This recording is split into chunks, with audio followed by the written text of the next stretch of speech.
Posso continuar aqui, Thaís? Obrigada. Enquanto você se assenta, eu quero mais uma vez agradecer o convite de estar aqui e especialmente poder compartilhar a palavra nesse púlpito, que é um púlpito comprometido com a Bíblia, comprometido com o verdadeiro Evangelho. Então é uma honra muito grande. E muitas lembranças voltam ao meu coração estando aqui hoje, porque eu estive aqui quando esse templo ainda era um sonho, eu estive aqui quando ainda estava no concreto, sem o acabamento, estive aqui antes de colocarem os vitrais, estive aqui em tantos momentos que marcaram a minha vida, momentos em que o Senhor me tocou profundamente nesse auditório, e também estive aqui em momentos que marcaram a história no nosso Brasil, como a gravação dos 25 anos de ministério do Asaf Borba. E eu estive aqui. E esse ano, eu é quem estou comemorando 25 anos de ministério. Comecei bem cedo. Me lembro que eu olhava para o Asaf e eu achava assim, era um senhor Asaf, me convidando, uma jovenzinha, iniciando no ministério para participar daquela comemoração. Agora, eu sou a senhora Ana Paula. E quero aproveitar e convidar vocês. Na Semana Santa, nós temos sempre o nosso congresso diante do trono e vai acontecer na Lagoinha Matriz, em Belo Horizonte. E o tema do nosso congresso não podia ser diferente, né? Um ano comemorativo é Memórias do Coração. E eu sei que tem pessoas que sempre vão de Curitiba, sempre vão aqui da região estar nos nossos congressos anuais, nos nossos eventos. Quem sabe você não sabia, não estava sabendo e agora vai planejar ir com amigos para esse congresso inesquecível. Vai ter gravação ao vivo e nós vamos cantar das músicas mais queridas desses 25 anos de ministério. E vamos cantar canções novas também. E tem sido muito especial viver esse novo de Deus, né? Esse algo novo ao lado do meu filho e perceber que nós não estamos apenas comemorando com gratidão os 25 anos que passaram, mas o meu convite é para você vir viver conosco o primeiro dia dos nossos próximos 25 anos, né? Porque até o Senhor nos chamar, nós louvaremos ao Senhor. Eu também quero aqui falar do nosso livro que eu e meu esposo lançamos, O Caminho da Felicidade, e tem um capítulo aqui especial para quem quer casar. Quem que quer casar? E quem é solteiro e quer casar? Quem é casado? Deixa eu ver quem já é casado. Já entrou na bênção. Esse capítulo é para você também. Bem, a gente fala sobre a felicidade em todos os aspectos, né, da nossa vida espiritual, da nossa vida natural. E tem esse capítulo sobre a felicidade no casamento. E é uma fórmula, é realmente uma chave que tem aberto, que tem feito toda a diferença, tem curado casamentos. Nós somos pastores da Igreja Diante do Trono, ali no sul da Flórida, e com o nosso rebanho nós temos visto os princípios desse capítulo realmente transformando realidades nos casamentos. Só que quando eu disse que é para quem quer casar, é porque é o seguinte, você não tem que esperar casar para depois ver se vai dar certo, não. Antes, na hora de escolher, você já pode saber que perfil você deve procurar para ser o seu companheiro, a sua companheira para toda a vida. Minha mãe tem uma piada, minha mãe é muito divertida, né? Ela e a Creuza, assim, trocavam muitas figurinhas, mensagens, e ela fazia a parte divertida, né, na amizade ali, né? Brincalhona mesmo, a minha mãe.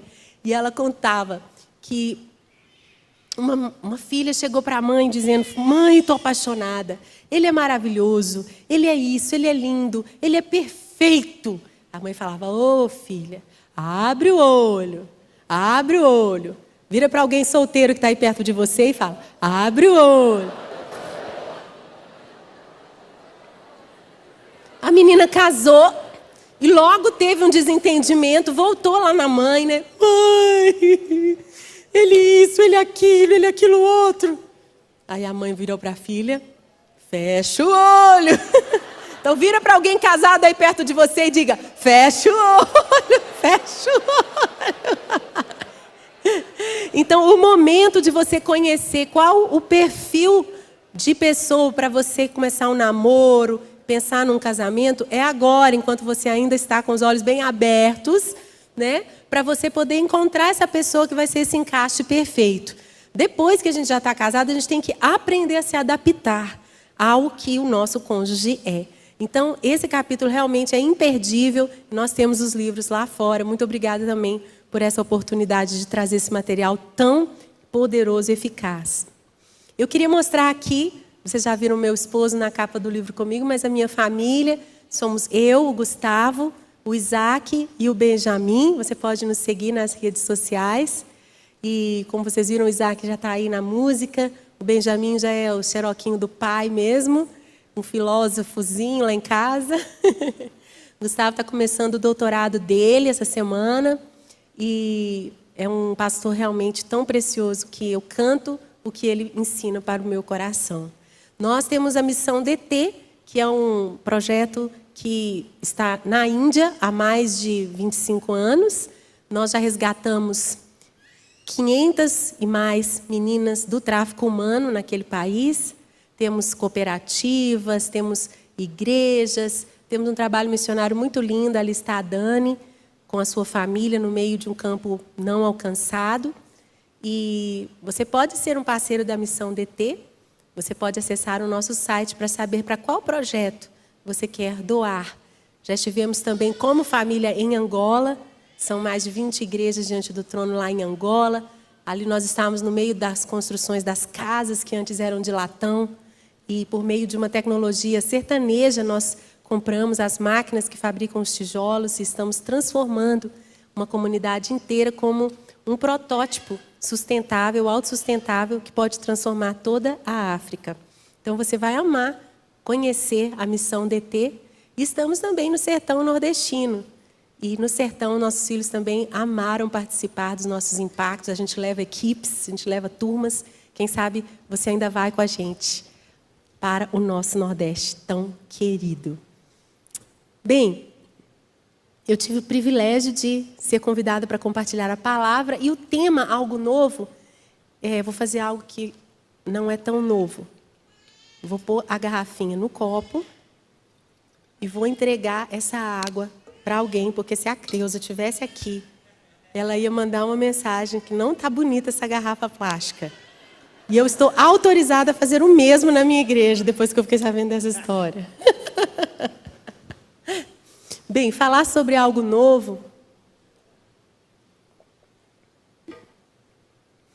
mexeu muito comigo. Eu falei, Deus, qual é a palavra? Qual é a palavra? E Ele me lembrou de uma mensagem que Ele me confiou há 7 anos.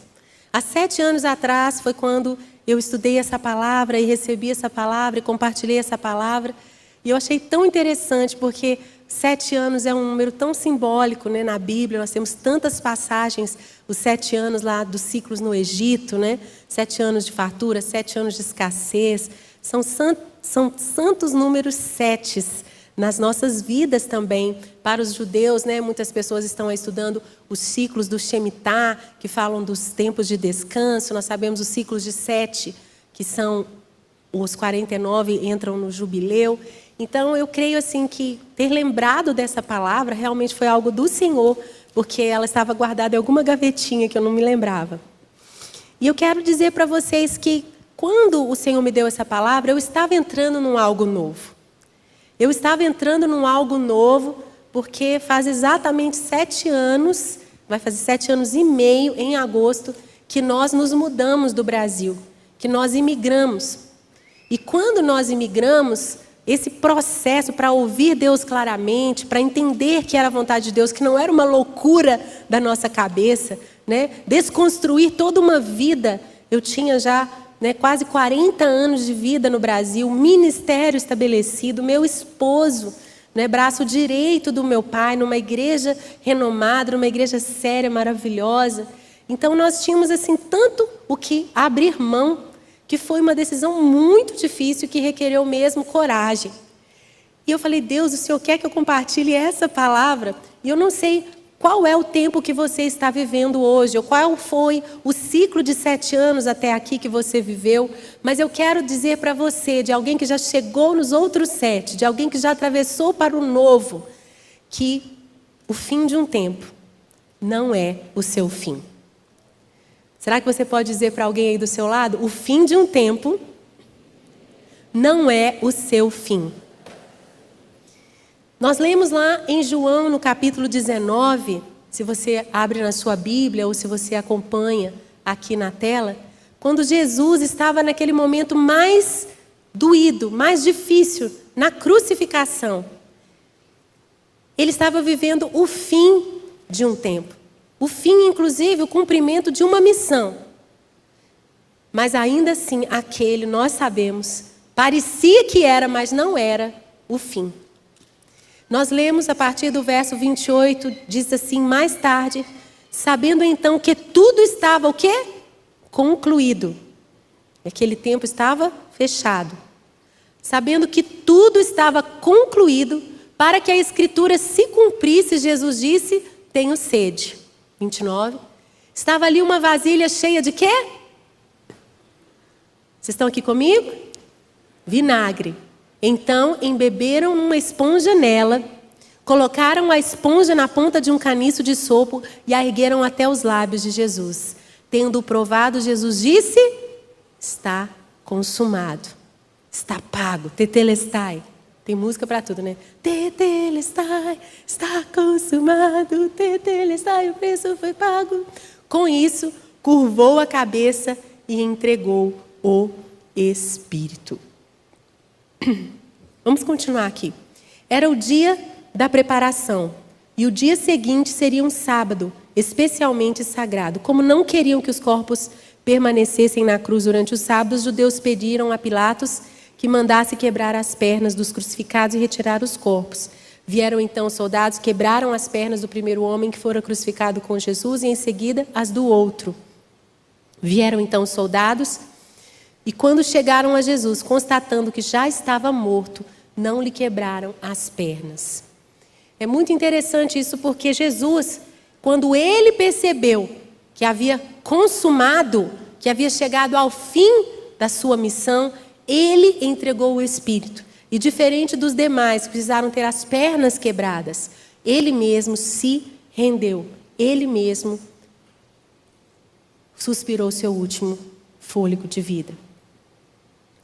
Gente, Jesus sabia que aquele era um momento de conclusão. Na eternidade não tem fim, mas aqui na terra sempre vai haver o fim. E nós vamos precisar aprender a conviver com o fim das coisas que nós não gostaríamos que acabassem.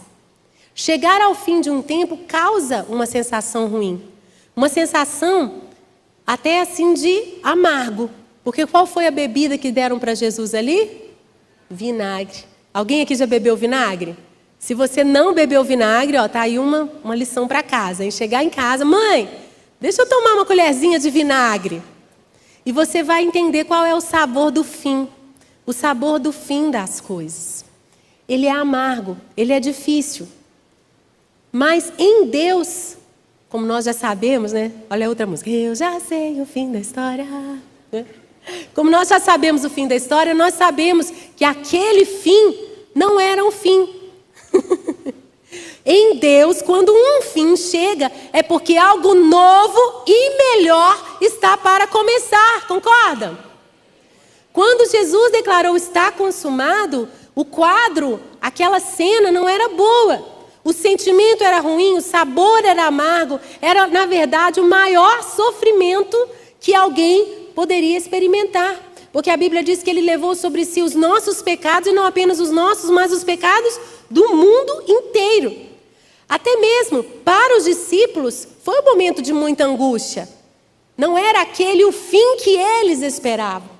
Eles imaginavam que Jesus ia vir com o reino e finalmente todo aquele domínio, aquele jugo do Império Romano ia ser quebrado, né? Um Messias político, um Messias humano, mas ele falou, o meu reino não é desse mundo. Era amargo para os discípulos também. E quantas vezes na vida nós nos decepcionamos porque as coisas terminam de um jeito que a gente não esperava, que a gente não imaginava, que a gente não idealizava. Mas, diga de novo para quem está do seu lado, o fim de um tempo não é o seu fim. Quando a gente passa pelas estações, né? Eu perguntei aqui em Curitiba, quase tem as 4 estações, né? Eles falaram, quase tem no mesmo dia. né? Tem que sair com camisa de calor, uma jaqueta de inverno, um guarda-chuva, tudo no mesmo dia. Você não sabe se no verão, se no carnaval vai fazer frio, se vai fazer calor. Mas nos países onde existem as 4 estações, quando chega no inverno, as árvores perdem todas as folhas. E aquela estação ela é muito triste, é muito, muito fria, parece sem vida, parece que tudo está morto. E o fim das coisas às vezes nos engana assim, parecendo que a gente também chegou ao fim. Mas a vida está no interior da árvore. E um novo começo, mais belo, mais glorioso, é a natureza de Deus. Tem até uma outra música. Quando chego ao fim, tu começas a agir, o teu poder se aperfeiçoa em mim. Quando fraco sou, tu me chamas de forte em ti, Senhor. Eu posso todas as coisas.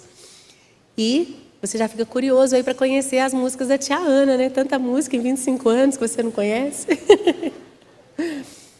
Deus tem essa natureza que encerra as coisas para começar coisas novas.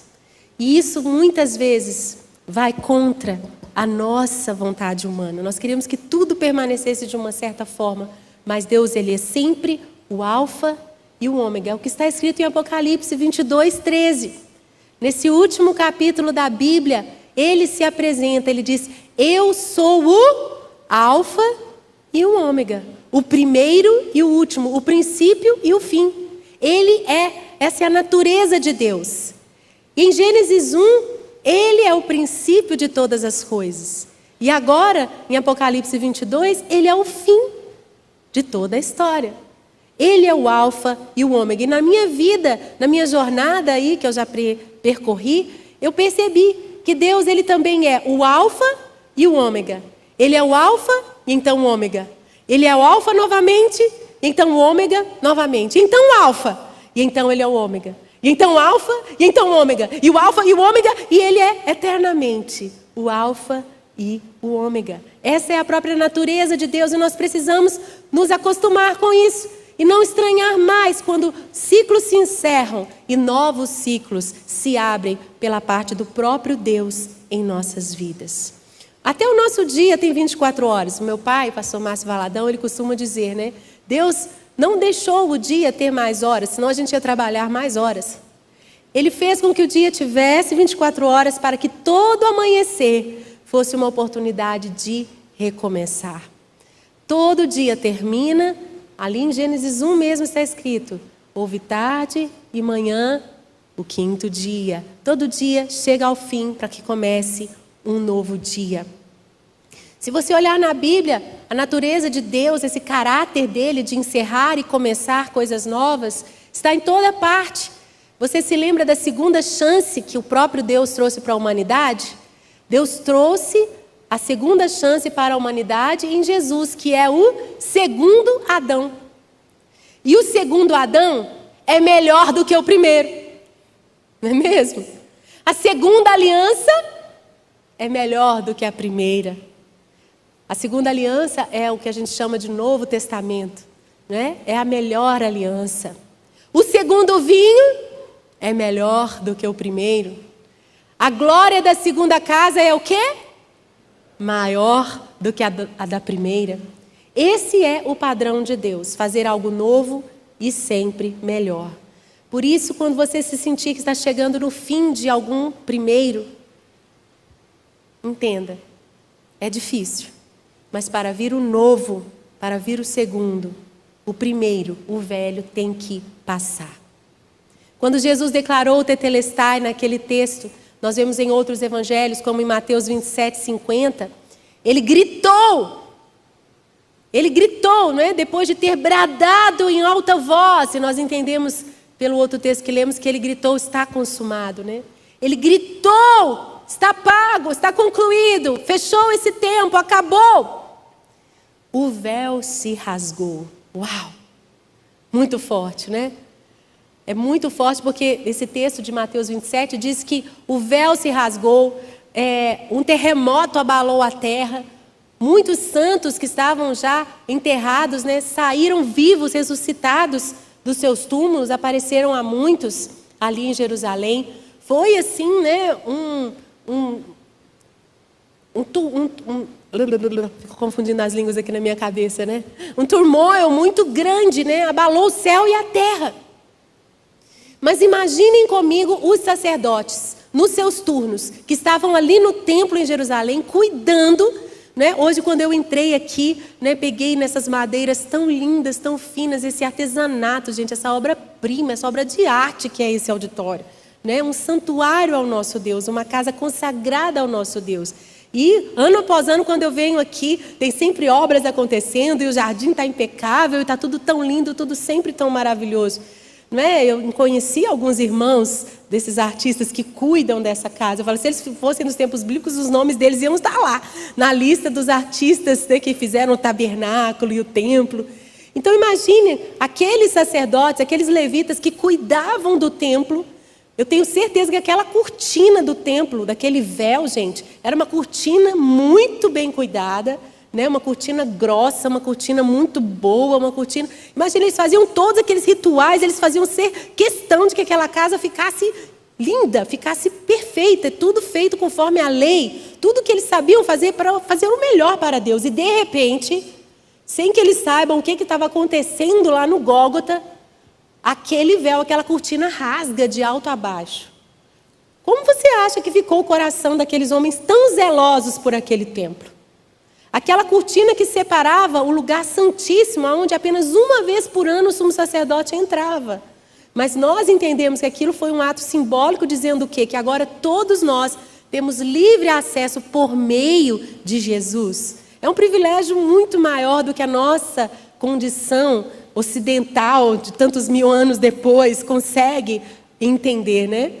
Então, gente, eles ficaram completamente desorientados. Porque o padrão anterior, um tempo anterior, que o próprio Deus havia estabelecido, terminou. Aquele véu estava ali, era detalhe dado por Deus a Moisés. Mas algo que o próprio Deus estabeleceu, acabou. E o novo que o próprio Deus estabeleceu estava começando. E aquilo pirou a cabeça daqueles sacerdotes. Foi muito, muito, muito difícil. E o que vocês acham que eles fizeram? Não está escrito na Bíblia, mas eu tenho certeza que eles colocaram outro véu no lugar. Não é normal pensar isso? Não é lógico pensar isso? E teve um outro véu feito por eles até a destruição do templo. Gente, quantas vezes nós estamos colocando novos véus que o próprio Deus já rasgou? Deus já trouxe uma segunda ordem, mas nós não queremos aceitar o novo. Nós ficamos tão apegados àquilo que nós estamos acostumados. Mas Deus mesmo rasgou e Ele continua rasgando véus. Ele mesmo continua desfazendo aquilo que, primeiramente, Ele como alfa foi quem fez. Isso dói muito. Exige muita fé. Por exemplo, lembra de Abraão? O próprio Deus deu a ele o filho prometido, Isaque. E então Deus vai e fala para Abraão entregar Isaque naquele altar.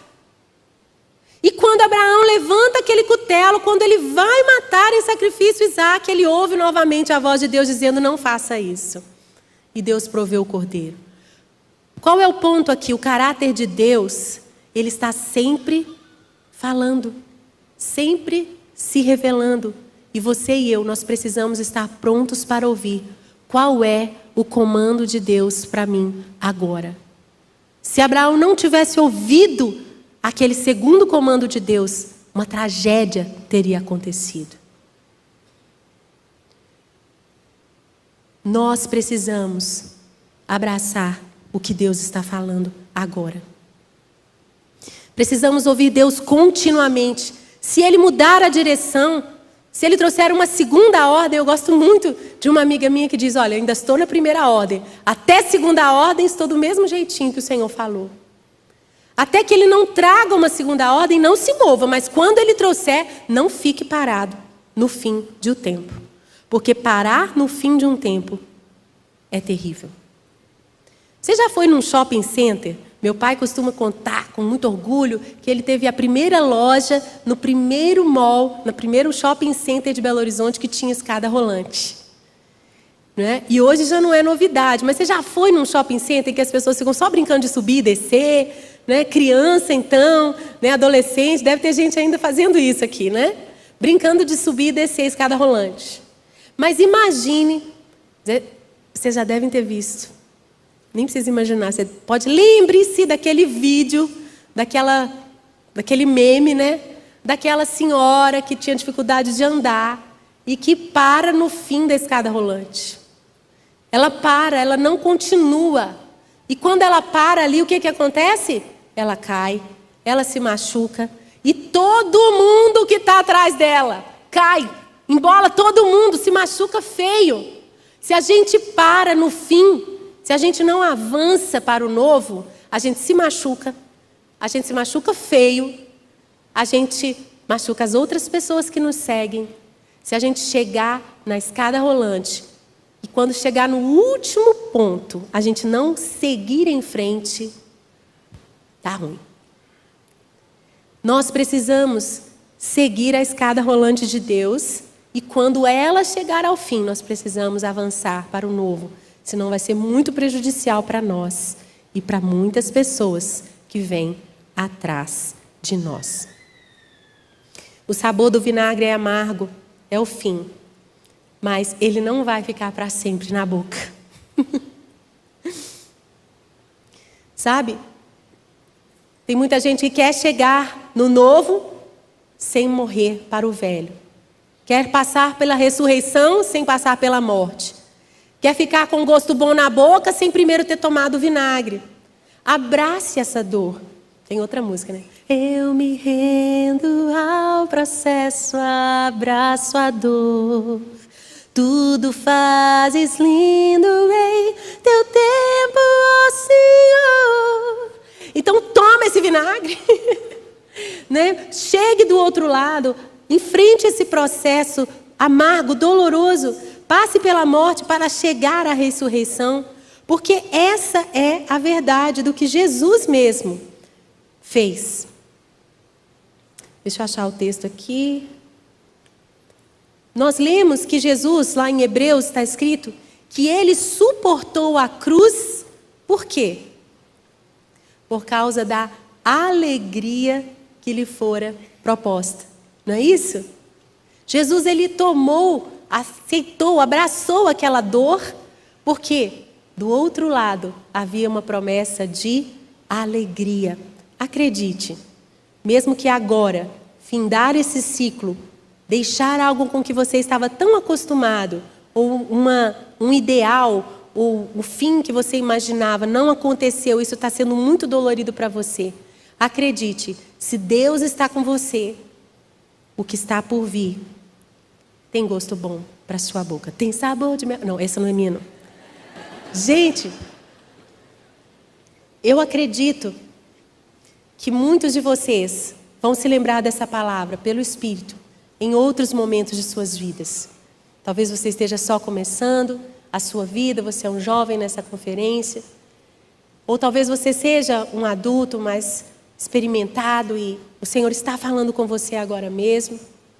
Mas eu quero deixar 3 conselhos bem práticos, se você quiser anotar. O que fazer no fim de uma época, no fim de um ciclo, no fim de um tempo? Em primeiro lugar, creia no melhor para o seu futuro. Creia no melhor. Por quê? É muito fácil a gente acreditar no pior. Depois você vai lendo sua Bíblia, você está fazendo aí a leitura anual, o ano está começando, né? Se não começou, comece. Mas você vai encontrar uma orientação falando assim, olha, quando um profeta profetizar algo ruim, se acontecer, ninguém pode dizer que foi de Deus. Porque, gente, no mundo terá as aflições. Essa terra, esse planeta vai se gastar como um vestido mesmo. Vai ficar velho, né? Agora está escrito, quando um profeta profetizar uma coisa boa e acontecer, foi Deus que fez mesmo. Deus quer que a gente tenha fé nele, naquilo que só ele pode fazer. Nós temos que crer no melhor, porque crer no pior já é a norma. Crer no pior, nossa, o mundo vai de mal a pior. Vai mesmo, gente, que novidade que tem nisso. Eu até saí de alguns grupos de WhatsApp nessa pandemia, porque o que tinha de teoria da conspiração e é o apocalipse, é o fim do mundo. Sério, eu quero novidade, gente, isso aí eu já sei. Eu quero saber o que é que Deus está fazendo no mundo que está rompendo com a norma, que está rompendo com o padrão. E nós somos daqueles que deveríamos ser os otimistas, enquanto todos são os pessimistas, nós deveríamos ser o povo mais otimista do planeta. Porque nós temos um Deus, qual é o padrão dele? Ele é o alfa e o ômega. Ele é o alfa e o ômega. E se ele termina algo no amargo, ele começa algo muito doce. Jesus, por causa da alegria que lhe estava proposta, suportou a cruz. Então, nossa atitude deve ser uma atitude positiva. Quando você receber a notícia, olha, perdeu o seu emprego, acabou o seu tempo aqui nesse emprego. Glória a Deus, Deus tem uma porta muito melhor para mim, aleluia. Nós deveríamos fazer o quê? Essa contracultura, ir contra essa natureza caída humana, tão negativa, tão pessimista, né? Oh vida, oh azar, olha a lei de Murphy, sempre funciona comigo, se algo vai dar errado, vai dar mesmo. Não, nós tínhamos que ter uma mente totalmente otimista, positiva, por causa do caráter do nosso Deus, de fazer sempre algo novo e melhor. Então creia no melhor para o seu futuro, por causa da alegria que lhe estava proposta. Proposta fala de um amanhã, proposta fala de planos, né? Nem olhos viram, nem ouvidos ouviram o que Deus preparou para nós. Um futuro certo, cheio de esperança e paz. Jeremias 29:11, eu é que sei que pensamentos tenho sobre vós, diz o Senhor, pensamentos de paz e não de mal, para vos dar uma esperança e um futuro. Então você vai ser, sabe, aquela pessoa sempre otimista, sempre sorridente, aquela pessoa que não importa o que aconteça, está chovendo canivete e você está, glória a Deus, faz chover. Não, essa não é minha não, gente. Então, é esse tipo de atitude. Creia sempre no melhor para o seu futuro, por causa do caráter do Deus a quem você serve. Sabe de uma coisa? O nosso passado, ele é pedra.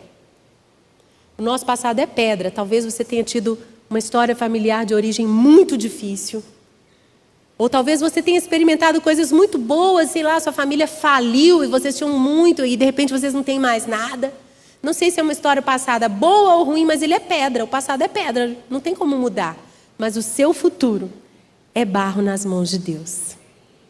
O seu futuro, ele é moldável. O seu futuro, ele ainda está sendo construído. Então, se você tiver essa confiança, essa esperança, essa atitude positiva de esperar o melhor para o seu futuro, né? Estou vendo uma senhora de cabelo tão branquinho, né? Os seus melhores anos ainda estão por vir. Porque com Deus, essa não é uma frase, um jargão, uma frase de efeito. Essa é a verdade. O melhor de Deus sempre está chegando. Ele sempre faz novas todas as coisas. Em segundo lugar, não apenas creia no melhor para o seu futuro, mas fale para o seu futuro. Fale para o seu futuro. Fale ao seu futuro. No Salmo 33:6, nós lemos que foi mediante a palavra do Senhor que os céus foram feitos. E todas as estrelas, todos os corpos celestes foram feitos pelo sopro da sua boca. E toda vez que você fala, você libera sopro, né? Estava fazendo alguns exercícios com o nosso fono aqui, da PIB, muito obrigada. Como é gostoso você estudar, né? A voz, as cordas vocais, a respiração, como tudo isso funciona. Deus usou do seu próprio fôlego para liberar a sua palavra criativa e tudo foi feito. E Ele nos confiou o poder da palavra. Vamos concordar com a palavra de Deus. Vamos concordar com o que Ele está falando. O que é que Ele está criando? O que é que Ele planejou? Ele planejou. O que é que Ele planejou? Vamos cantar, vamos declarar diante das circunstâncias aquilo que Ele planejou. O que é que Deus está falando sobre esse momento? O que é que Ele está soprando? É isso também que eu vou fazer. Nós não podemos fazer uma disputa com Deus. Nós vamos perder. Vamos concordar com Deus e vamos ser mais do que vencedores. Muitas pessoas confundem a promessa de Deus, ela não é inevitável, sabia? A promessa de Deus é um convite. Deus, Ele apresenta para nós, às vezes uma pessoa que se move, por exemplo, com o dom de profecia, de palavra de conhecimento, e fala com você, revela um segredo do seu coração, como está escrito lá em Coríntios, 2 Coríntios. Aí você fala, ai, Deus falou comigo. O que você vai fazer com isso? O que é que você vai fazer com uma promessa que Deus te deu durante a sua devocional? Você até grifou lá aquele versículo na sua Bíblia, não é? O que é que você vai fazer com isso? Porque a promessa de Deus, ela não é inevitável. Ela é um convite para que você se associe com Deus, para que você concorde com a vontade de Deus para a sua vida. Então faça isso. Comece a declarar isso, comece a dizer isso, antes mesmo que isso exista no natural. A fé não é a certeza das coisas que se esperam, não é a convicção dos fatos que não podem ser vistos. Então vamos falar pela fé aquilo que Deus está colocando no nosso coração sobre o nosso futuro. Vamos construir com Deus, vamos moldar esse barro, vamos nos render à vontade dEle, e não aquilo que a nossa natureza carnal quer dizer diante de circunstâncias ainda, às vezes, amargas. E em terceiro lugar, não apenas creia no melhor para o seu futuro, não apenas fale ao seu futuro o que Deus está falando, mas tenha um compromisso com o seu futuro e não com o seu passado. Jovem, aonde é que você quer chegar? Aonde você quer chegar? Talvez o seu padrão na sua família foi só Mobral. Será que tem crianças jovens que sabem o que é Mobral? Quem aqui sabe o que é Mobral? Deixa eu ver a faixa etária da minha geração. Tem gente aqui. Quem não sabe o que é Mobral? É a conferência de jovens mesmo. Talvez o padrão na sua família foi ninguém chegou a estudar. Tinha que trabalhar para sobreviver, né? Não tinha o estudo como algo valorizado. E aí, quando você não estudava formalmente, você chegava aos 17, 18 anos e você fazia um cursinho Mobral, né? Que dava o diploma, né? Rapidamente, só pincelava assim, as matérias para você poder fechar aquele ciclo e seguir com a sua vida. Hoje deve ter outro nome, né? Então, às vezes esse era o padrão, mas onde você quer chegar? Tenha um compromisso não com o seu passado. Não tem um compromisso com a educação que o seu pai, que os seus avós, seus tios tiveram, talvez seus primos, todos estão seguindo o mesmo caminho. Você vai fazer um pós-doutorado, você vai ser um top professor universitário, você vai ser o melhor naquela área que Deus tem colocado sonhos, planos, projetos, vislumbres no seu coração. Tenha um compromisso com o seu futuro e caminhe em direção a isso. Não é? O que adianta você ficar acostumado lá no velho? Você tem que tirar realmente todas essas ataduras, tudo que te prendem e caminhar, se esforçar, crer no melhor, proclamar o que Deus também fala sobre o seu futuro e então se comprometer com esse futuro. Você vai chegar aonde ninguém da sua família chegou. Você vai muito além e muito provavelmente alguns dos seus parentes têm história de terem se sacrificado para que a sua próxima geração chegue mais longe. Então, honre isso também. Tenha um compromisso com o seu futuro.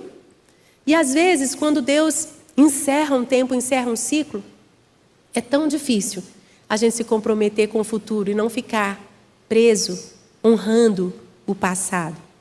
Você se lembra que Pedro foi o único dos discípulos que saiu do barco.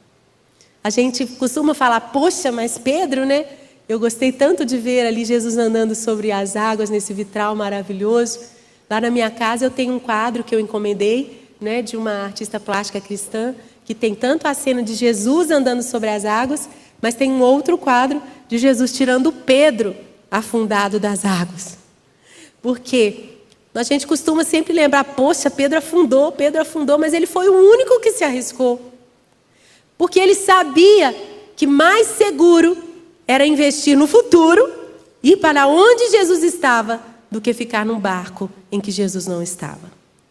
Se Jesus está te esperando no seu futuro, vá em direção a Jesus. Vá em direção a Ele, mesmo que isso signifique riscos, mesmo que isso signifique abandonar estruturas que aparentemente são mais seguras. Deus quer fazer algo novo. Hoje, quando eu olho para mim, para o meu esposo, né, naquela madrugada em que o Senhor me deu a música, se és tu, Senhor, manda-me ir sobre as águas. Ao teu encontro vou, eu andarei sobre as águas. Sobre tua palavra eu quero andar, não quero duvidar. Se minha fé falhar, tua mão eu sei. Já confundi minha própria música. Tua mão me susterá. Por quê? Naquela madrugada eu estava numa angústia terrível, mas o Senhor me deu essa palavra, me deu essa canção, fizemos a encomenda dos quadros, está lá. Nós saímos do barco, nós atravessamos, fomos até Jesus, afundamos, Ele nos pegou, nos sustentou e chegamos no final de mais um ciclo tão lindo. Se hoje eu posso estar aqui e dizer para você que vale a pena deixar estruturas de conforto, caminhar realmente quando ninguém acredita que algo pode ser realmente de Deus, que você está doido, que você está louco, mas se é Deus que está falando com você, Ele vai te sustentar. Me lembrei também, enquanto eu preparava, não só desse testemunho da nossa imigração, mas me lembrei de quando eu estava fazendo faculdade de Direito. Tem universitário aqui? Yes, tem gente se preparando aí para o Enem, né? Vestibular. Amém. Eu me lembro que eu estava na faculdade de Direito quando eu tranquei a matrícula e fui para o seminário teológico. E naquele momento, foi para mim sair de um barco. Sair de um barco, andar sobre as águas, ir até Jesus. Foi amargo, foi difícil. Eu me lembro de um tio meu falar para mim assim, você está doida? O que você vai ser? Pastora? Nem existia, hoje até existe, né? Pastora. O que você é? Eu sou pastora. Não existia. Né? Pelo menos na nossa realidade ali em Lagoinha, cantora, o que você vai fazer? Eu vou cantar. Até que na Assembleia de Deus, nas igrejas mais pentecostais, já existiam cantoras, né? Cassiane está aí celebrando 40 anos de ministério, por aí vai. Mas na minha realidade, eu não tinha uma referência de uma mulher que cantasse e aquilo fosse também a sua profissão dentro do meio evangélico. Então parecia uma loucura, mas valeu a pena, não valeu? Valeu a pena eu acreditar num bom futuro, no melhor que Deus tinha para mim. Valeu a pena eu concordar com o que Deus estava falando para o meu futuro. E valeu a pena eu ter um compromisso, eu me doar, eu investir, eu agir realmente comprometida com o futuro que estava diante de mim e não com o meu passado. Se você estiver chegando ao fim de um tempo, lembre-se, não é o seu fim, é apenas um novo e lindo começo. Amém? Será que a gente pode ficar de pé juntos? E eu queria fazer uma oração antes da gente encerrar. E eu sei que existe algo muito fisiológico mesmo que acontece para a gente registrar dentro da gente que hoje foi um dia especial. Que essa palavra foi um marco de Deus na sua vida, na sua história. Que é quando a gente sai do nosso lugar e a gente vem até aqui à frente. Se você está aí tomando um vinagre amargo, né? Se você está aí no fim de um tempo, no fim de relacionamentos, se você está aí no fim, né, quem sabe de um noivado. Eu fui noiva, gente, antes de conhecer o Gustavo. Foi muito desestruturador terminar aquele noivado. Mas hoje eu olho para trás e falo, meu Deus, teu segundo vinho realmente é tão melhor. Eu não sei qual é o vinagre amargo que você está enfrentando, mas eu quero te dar essa oportunidade de selar aí no seu coração, na sua mente, esses 3 pontos de que você vai crer no melhor para o seu futuro, de que você vai concordar com o que Deus está te falando sobre o seu futuro e de que você vai se comprometer e agir com o seu futuro e não com o seu passado. Então eu queria fazer essa oração por você que está nesse momento da sua história, da sua jornada. E eu quero deixar a oportunidade de você vir aqui à frente. E enquanto vocês vêm, a gente vai cantar mais uma música muito querida aí desses 25 anos de ministério. Porque Jesus ali, ele enfrentou a cruz como um filho obediente, não é?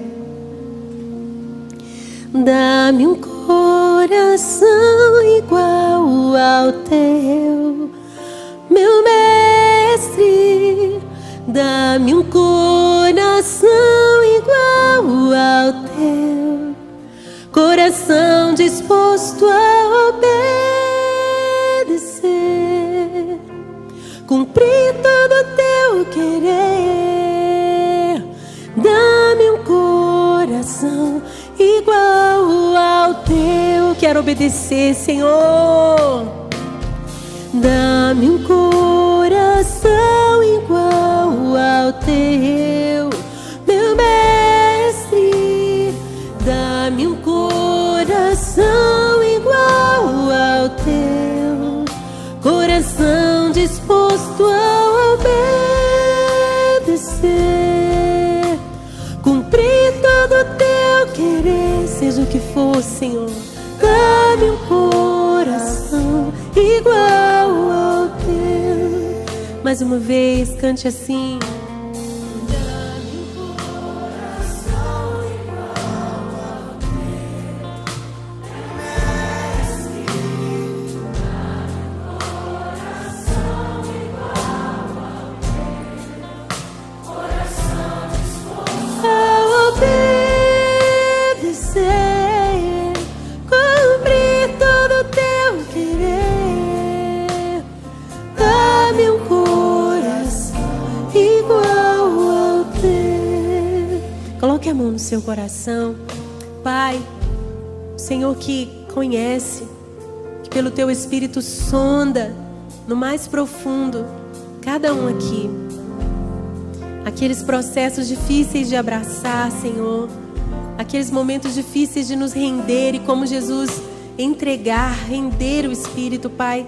Nós te pedimos a tua graça para que a gente possa suportar essa aflição, suportar essa renúncia, suportar essa perda, suportar essa obediência de morrer realmente para nós mesmos, para nossa vontade, para aquilo que é lógico, para aquilo que é natural, e acreditar que o Senhor, o mesmo Senhor que estabeleceu um dia, pode nos mandar renunciar, pode nos mandar destruir, derrubar, para construir o novo. Que seja assim, ó Deus, a tua graça capacitando nesse encerramento de um ciclo, para que se inicie algo ainda mais belo do seu próprio jeito, do novo. Esse algo novo, Senhor, essa alegria que está proposta, vai fazer com que os teus filhos e as tuas filhas suportem essa dor, suportem esse fim. Eu os abençoo, Senhor, e que muito em breve eles possam contar tantas coisas novas e boas que o Senhor fará por causa da sua obediência, em nome de Jesus. Amém, amém, amém. Você pode aplaudir o Senhor pelo que está por vir, pelo que está por vir para a sua vida, pelo que está para chegar para a sua vida. Vem cá, Isaac. Antes de encerrar, eu queria dizer que você vai contar o seu testemunho do novo de Deus. E hoje eu estou aqui com o novo de Deus ao meu lado. Quando nós nos mudamos para os Estados Unidos, quem imigra sabe que não é um glamour, muito pelo contrário. Muitas mulheres diante do trono aqui que me acompanham nos meus stories, sabem como é o meu dia a dia, na minha simplicidade. Mas o Senhor me fez renunciar muitas coisas para viver o meu ministério mais importante, que é o meu lar e a minha família. E a gente se lembra de algumas coisas que mostram que a gente fez a escolha certa. O Isaac era bem pequenininho, né? Então não precisa ficar com vergonha que eu vou contar. O filho de pastor sempre conta as histórias dos filhos. Os pais contam as histórias dos filhos. Aí ele era bem pequenininho, aí ele foi visitar a igreja do meu cunhado. E aí meu cunhado chegou meio preocupado lá. Gustavo, Ana, ó, não tá legal isso. O Isaac puxava a camisa das pessoas, ele era bem pequenininho, então ele puxava. Ei, 2 anos, né, gente? sabe de quem que eu sou filho? Dona Paula Valadão. Tipo assim, a identidade dele estava sendo firmada, né, sendo construída no meio de muitos privilégios, né? Ele estudava na escola que o vovô era o diretor, né? Então, assim, muitos privilégios, muito carinho, né? Muito carinho, muito amor, muita gratidão das pessoas para conosco, mas isso às vezes acabava prejudicando. E só Deus sabia. Eu me lembro quando nós chegamos nos Estados Unidos, a primeira semana, a gente foi fazer supermercado e o Benjamin, com 6 aninhos, eu mal podia imaginar que ele percebia essas coisas. Quando a gente já estava no estacionamento guardando as compras, ele falou assim: mamãe, por que ninguém tirou foto com você? Mas por causa de todo esse carinho, não tinha uma compra de supermercado, não tinha um passeio num shopping, né? Eu me lembro a primeira vez que a gente teve que procurar um resort com uma praia mais exclusiva, porque a gente não tinha mais como ter férias nas praias públicas, né? Aqui no Brasil. E esses dias, né, depois desses 7 anos e meio quase já de mudança, o Isaac veio nos falar, ele até contou para os pastores: cara, lá perto de casa tem uma praia massa, que é a Praia dos Brasileiros. Cada um tem Como é que é, Isaac? Cada um com uma caixinha de som, todo mundo jogando altinha, o futebol. Aquela muvuca bem gostosa, assim. E eu e o Gustavo, a gente começou a rir. A gente falou assim, que interessante, né? Coisas que nós perdemos, ele pode ganhar. Por causa que nós lá somos anônimos. Lá nós somos... Quem imigra sabe que diploma não vale nada, conquista não vale nada, né? Você está começando um novo. É amargo, mas depois fica muito doce. Então eu louvo a Deus pelo caráter dos nossos filhos, né? Que eles não se percam jamais. Mas nós temos feito um investimento de muita renúncia, de muito sacrifício naquilo que é mais valioso.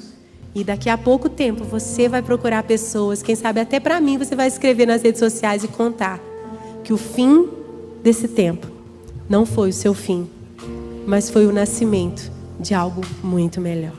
Deus abençoe, queridos.